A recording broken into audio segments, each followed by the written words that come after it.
Hello, good morning students. Please subscribe the channel, drop a like, share and comment. This is dictation number 53 and 54 of Model Speed Dictations, volume number 1 on the speed of 100 words per minute. Start.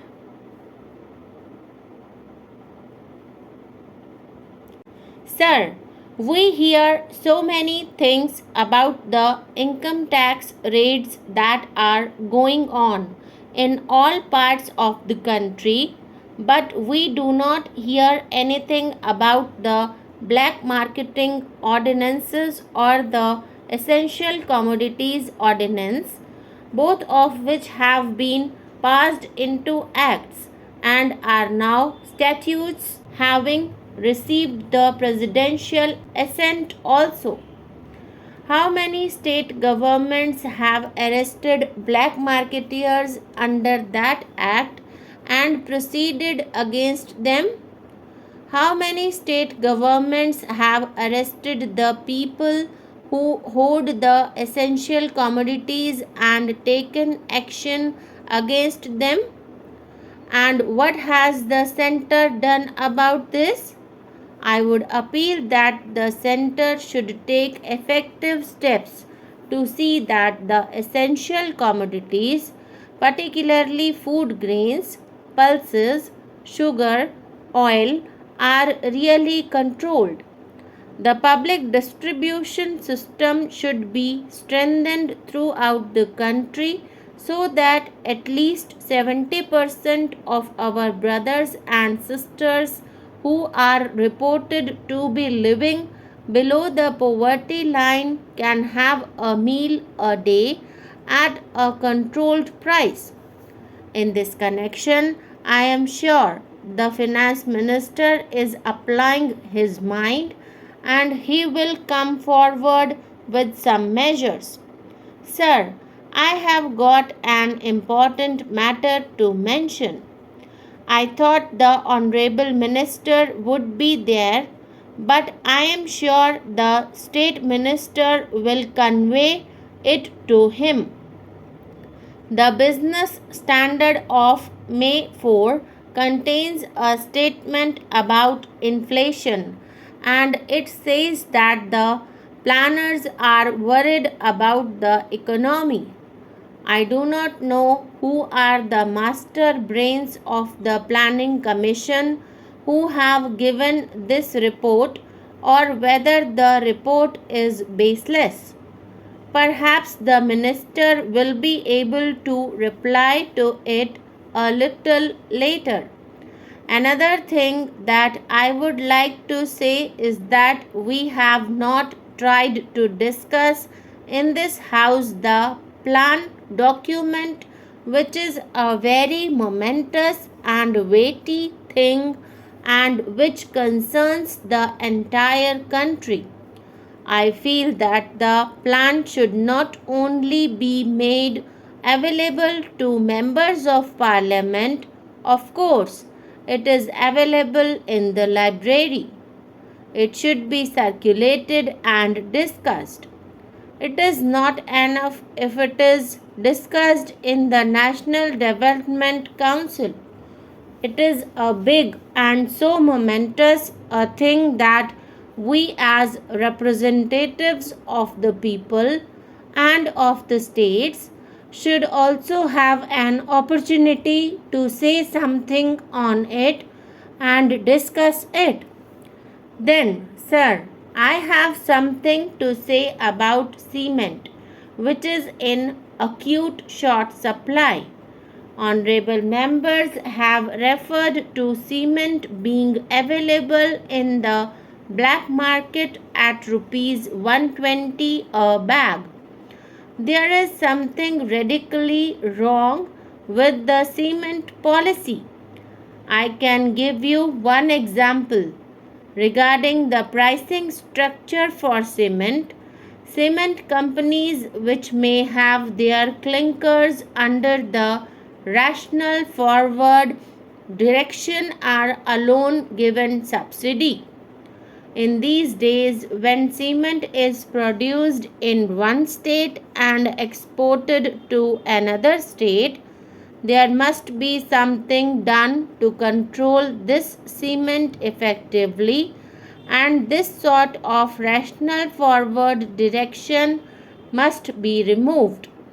Our state has written off crores of rupees for the small farmers and laborers. Sir, I stand here to oppose the motion moved by the Honorable Minister. It is not because I am opposed to the various concessions announced by the Finance Minister in the Lok Sabha.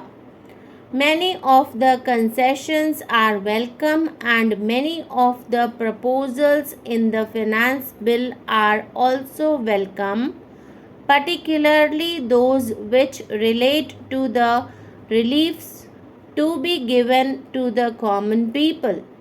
But I am opposed to the general scheme of finance.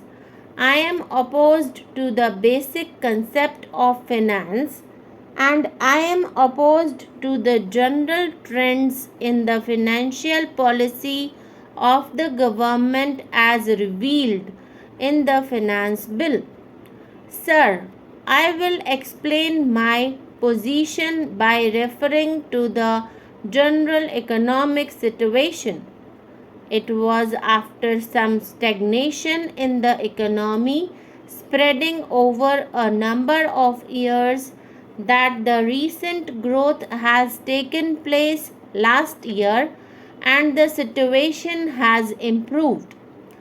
But the improvement in the situation reveals two contradictory trends. On the one hand, there has been an 8% increase in agricultural production in the state sector. On the other hand, in the private sector, the same old trend of stagnation and even decline continues. According to the economic survey, the average rate of growth for the public sector as a whole, excluding the NTC mills, was close to 15% during the period April to December as compared to the corresponding period of the previous year. As against this, if we take the case of the private sector, we have two contradictory trends in the economy. On the one hand, agriculture has shown a better performance by raising production by 8%, and the state sector has put up an admirable performance by raising production by 15%, and we must congratulate both the peasants in the agricultural sector and the workers and the management in the state sector who have helped to bring about this increase in production. But in the private sector, we have the picture of stagnation and decline.